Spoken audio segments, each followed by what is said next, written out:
Ramiro, buenas. Pero Matías Lucchesi, has vuelto al anonimato otra vez, solo te lo permito esta vez.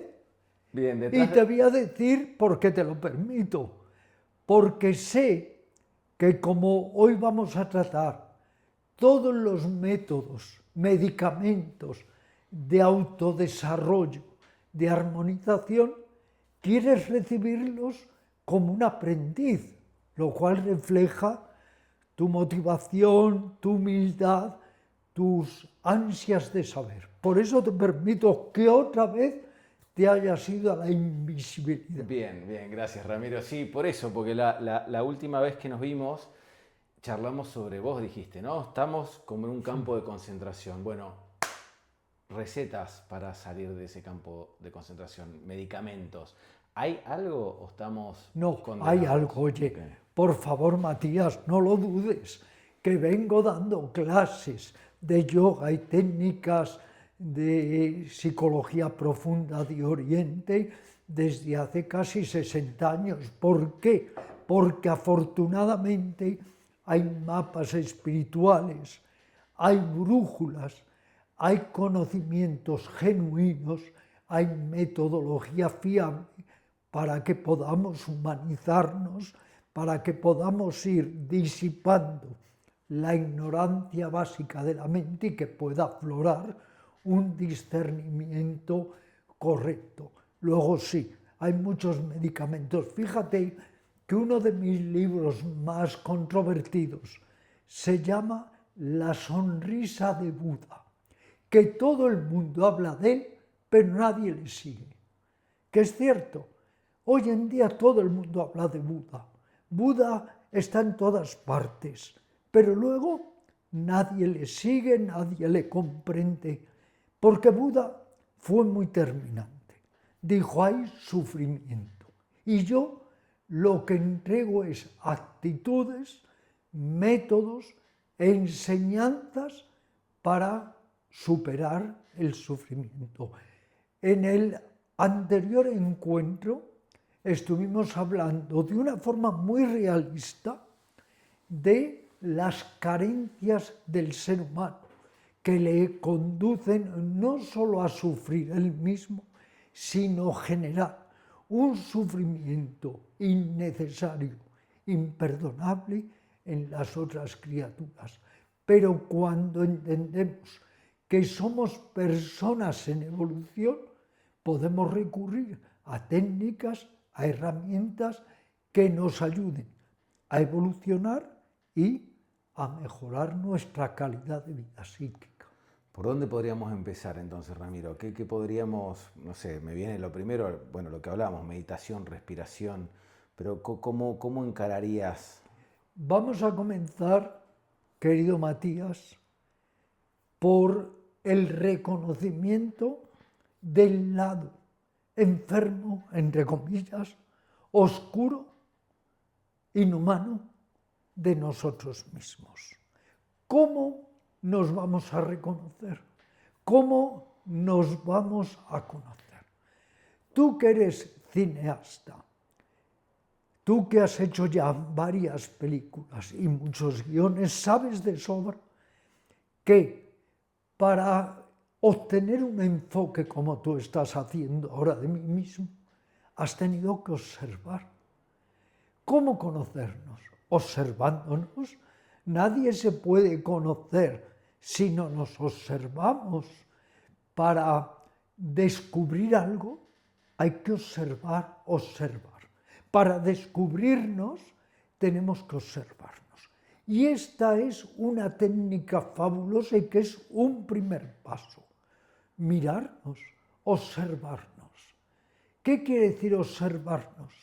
Que el testigo, la conciencia que hay en nosotros, está más autovigilante, más atenta para ir descubriendo nuestras reacciones egocéntricas, nuestras pulsiones, nuestros miedos, nuestras emociones, nuestros hábitos, nuestras tendencias. Igual que tú puedes observar muy minuciosamente a otra persona, igual que puedes observar un lienzo, un paisaje, observarnos para ir poco a poco descubriéndonos y conociéndonos. Cuando empecemos a observarnos, empezaremos a ver nuestros huecos, nuestras carencias, nuestros miedos, pero empezaremos sobre todo a escudriñar y ver hasta qué punto nos servimos de autoengaños, de embustes, jugamos con nosotros al escondite, no queremos ver lo que hay en nosotros y lo disfrazamos. Y a través de esa fina, precisa, minuciosa, larga, no lo oculto, autoobservación, empezamos a conocernos. Y cuando nos conocemos estamos mejor preparados para modificar y cambiar aquello que nos hace daño a nosotros y a los demás. Por tanto, primer paso, observarnos. ¿Para qué? Para conocernos. ¿Y para qué queremos conocernos, Matías? Para saber qué tenemos que cambiar, qué tenemos que transformar en nosotros. Por ejemplo, tú, ¿qué querrías transformar en ti mismo? Por ejemplo, lo que hablamos el otro día en relación a la frustración, a esta Cierto. necesidad de hacer, De ser aprobado. exacto, de búsqueda de validación, etc. Por ejemplo, eso, la frustración, yo siento que estamos mucho frustrados. Yo no es que me sienta particularmente frustrado justamente porque encontré en la meditación algo diferente a mí mismo, digamos. Pero noto que estamos en una maraña de frustración alrededor nuestro o de falsos objetivos, por decirlo de alguna manera, que va de la mano. Pues tenemos que observar eso en nosotros. ¿De dónde nace la frustración? Si empezamos a observarnos nos damos cuenta. ¿Qué es la frustración? Es que cada vez que no consigo algo que me gusta, o que me han hecho creer que me gusta, o que me han hecho creer que tengo que conseguirlo, cada vez que no lo consigo, amarga, dolorosa frustración. ¿Dónde está el problema? No en que no lo consigo, hay miles de cosas que nunca vamos a conseguir. Está en la actitud, está en la mente, está en nuestra falta de perspectiva y de penetración en la observación. Observa tus frustraciones, observa que esas frustraciones a menudo vienen dadas por modelos, por viejos patrones, por creencias, por todo aquello que te han inculcado. Y empiezas a darte cuenta de tu frustración y empiezas a darte cuenta de cómo si cambias tu actitud, infinidad de frustraciones se disipan, desaparecen. Y a través de esa observación te das cuenta de cómo te has estado engañando años, de cómo has parcheado, de cómo has enmascarado tu realidad interior, de cómo te has mostrado a los demás como no eres. No te has mostrado realmente como Matías ni yo como Ramiro, sino como una especie de máscara de imagen. Te das cuenta de todo el gran juego de papeles con los que has conjugado tu vida. La observación. ¿Cómo descubrió Fleming la penicilina? Observando. ¿Cómo descubrió Newton la ley de la gravedad? Observando. ¿Cómo un pintor va a plasmar un paisaje en un lienzo? Observando. Luego, técnica muy valiosa que nunca nos han enseñado, que hay que aprender a observar hacia afuera y observar hacia adentro. Cuando observas hacia afuera, descubres situaciones, circunstancias externas.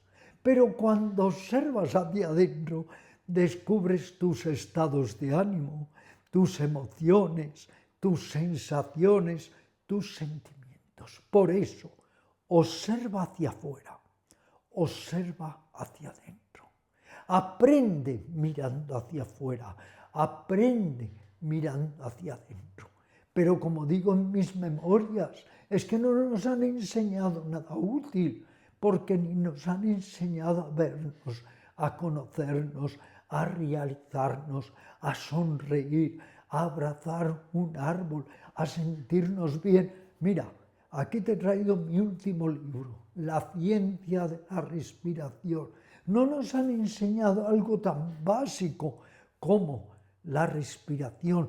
Te he traído este otro mismo libro, La ciencia de la amistad. No nos han enseñado a cultivar la amistad. Luego ya tenemos, querido Matías, primero, observarnos para conocernos. Cuando empezamos a ver lo que nos perjudica a nosotros y a los demás, hay que empezar a cambiar. Y eso es transformar. Si tú descubres que los celos, por ejemplo, te hacen daño a ti y a tu pareja, transfórmalos. No sigas cediendo a los celos. ¿Y eso cómo es? Por ejemplo, porque veo que a veces hay gente que detecta y sigue. O sea, porque eso es terrible. Es un tsunami que te Sí, traga. Pero ¿sabes por qué? Qué buena pregunta has hecho. Porque es el hábito. Lo malo no son los hábitos externos. No tiene nada de malo que a las 5 de la tarde te tomes un té, que a las 8 te tomes una cerveza con unas patatas fritas. Esos hábitos no son malos, son inofensivos. Lo malo, lo que nos domina, nos encarcela, son los hábitos psíquicos, reacciones mentales y emocionales que se repiten sin cesar. Rabia, celos, envidia, afán de venganza, rencor, resentimiento. Esos hábitos, esos modelos psíquicos, esos esquemas son los que tienes que reconocer y luego cambiar. ¿Cómo los cambias? ¿Cómo los mutas? Con motivación, queriendo salir del campo de concentración, con conciencia lúcida y plena de que eso que te gobierna te daña a ti y a los seres queridos y a las otras criaturas. Y empiezas a cultivar el contrahábito, que eres dado al hábito de los celos. Empieza a trabajar el hábito de la tolerancia y la transigencia, que eres víctima del hábito de la avidez, de la avaricia. Empieza a trabajar el contrahábito de la generosidad. Y así sucesivamente, eso es mutación. Nos convertimos en arquitectos, en ingenieros de nosotros mismos. ¿Para qué? Para irnos despojando de nuestro lado causante de ignorancia, sufrimiento propio y ajeno, y permitir que aflore una actitud de ecuanimidad, de armonía, de equilibrio, de hacernos la vida más grata a nosotros y a las otras criaturas. Por tanto, hemos pasado ya por la vía de la autoaceptación, aceptarnos como somos, pero para cambiarnos, no fatal resignación. La vía de la autoobservación, para llegar a la vía del autoconocimiento, para llegar a la vía de la transformación. Y tenemos que darle la bienvenida a todo lo que nos ayude. La concentración, la meditación, la autoindagación. ¿Quién soy yo? ¿A dónde voy?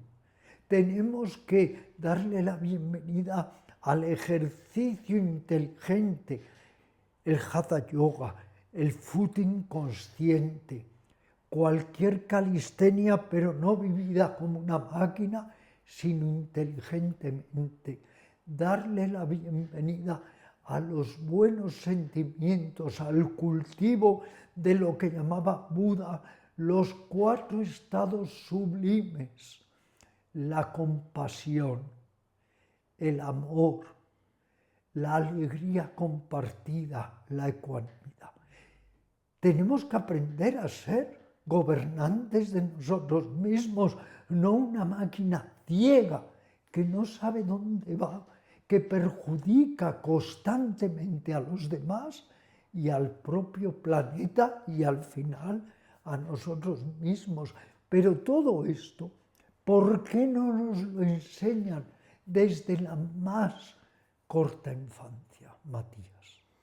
Y quizás porque están un poco dado vuelta las cosas, ¿no? Como esto de querer, nada, la misma escuela Sí. te lleva por un Nada. territorio Sí, sí. por ejemplo, yo creo que ahora hay excepciones, hay diferentes, pero de lo que uno viene, de lo que aprendió es, no sé, como todo el tiempo lo arduo, la pelea, El conflicto. el conflicto y tratar de ganarle al otro todo el tiempo, de Exacto. sobresalir, cuando en realidad en esa pérdida de energía se va todo. Y vos decías lo de los celos, también pasa lo mismo en las parejas y demás, como toda esa energía, energía por decirlo de alguna manera, todo ese tiempo, toda esa fuerza vital se va por una válvula de escape. Totalmente. Pero si es que nos volvemos nuestros propios enemigos, ¿qué peor enemigo puede haber que nosotros mismos convertidos en nuestros constantes enemigos? Pero qué peor alimento le podemos dar a la mente que odio, celos, envidia, rabia, resentimiento. Es que yo eso, Matías, no se lo deseo ni a mi peor enemigo. Si soy un poco misericordioso, no se lo deseo ni a mi peor enemigo. Luego, ¿cómo me lo deseo a mí mismo y hago de mi mente un estercolero en lugar de un jardín y convierto mi mente en un campo de concentración en lugar de un ave que remonta el vuelo hacia el infinito?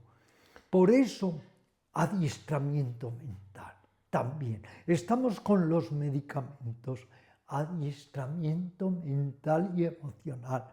Tenemos enseñanzas, tenemos muchos métodos. Utilicémoslos. Si te da un médico los mejores medicamentos, no los dejes olvidados en el cajón de la mesilla. Tómalos, ingiérelos. Técnicas de visualización, de meditación, innumerables técnicas de introspección para vernos, conocernos, sentirnos. Pero ¿cómo podemos vivir toda la vida con ese gran desconocido que somos nosotros mismos, que hace daño a nosotros y a los otros? Lo que pasa es que todo eso lleva trabajo, ¿no? Y Claro, a veces somos un poco vagos o qué. Pero ¿por qué, como decías vos en otra charla anterior de estas últimas semanas, dijiste el 90%, por decir un número, no lo hace? No hay disciplina. O sea, somos todos un campo de concentración tras otro. Somos una suma de máquinas o de yoes instalados en el automatismo que hemos entrado en la corriente de un instinto de borreguismo. Y entonces ahí estamos. Y no nos enseñan cómo salir de eso, porque a mucha gente tampoco le interesa. Hay personas que lo que quieren es utilizar ese instinto de borreguismo, ese automatismo del ser humano. Para otros beneficios, digamos. Para otros utilitarismos perniciosos, egocéntricos, falaces. Entonces, las medicinas están. Hay innumerables medicinas psicosomáticas, espirituales, mentales, emocionales. Las enseñanzas vienen de muy atrás, vienen desde hace 5.000 años, pero claro, hay que difundirlas. La gente me dice, querido Matías, pero Ramiro, a tus 82 años y medio, ¿sigues trabajando por la difusión? Sí, porque tuve la fortuna de que me hicieran este precioso regalo de enseñanzas y métodos y trato de compartirlos con los demás y me he convertido en un intermediario gnóstico, es decir, una persona que trata simplemente de dar los conocimientos que a ella le procuraron. Y de alguna manera te hicieron salir de esa misma cárcel mental que vos mismo comentás, lo digo porque lo decías abiertamente, de que vos mismo eras insufrible. Insufrible, incorregible, insoportable. Lo he sido todo. Por eso he tenido la suerte de desde muy niño de darme cuenta de ello y de decir, vamos a ver, Ramiro, o como me llamaban mis familiares, Ramirito insoportable, vamos a ver, ¿tú quieres seguir así toda tu vida? ¿O quieres al menos estar en el intento de cambiar? Y elegir el intento de cambiar. Me queda mucho por hacer, como dijo aquel maestro al morir. Resumo mi vida en error tras error tras error. Me queda mucho, pero sé, y en esto tengo plena confianza, y no soy una persona de creencias ciegas, sé que hay una sabiduría perenne que es la única ya que puede ayudar al ser humano para salir de ese campo de contemplación. Bueno, Ramiro, muchas gracias. Gracias, Matías. A ti el próximo día te quiero otra vez aquí conmigo. Dale, bueno, un abrazo grande, Ramiro, Un abrazo. y gracias nuevamente. Gracias, muchas gracias.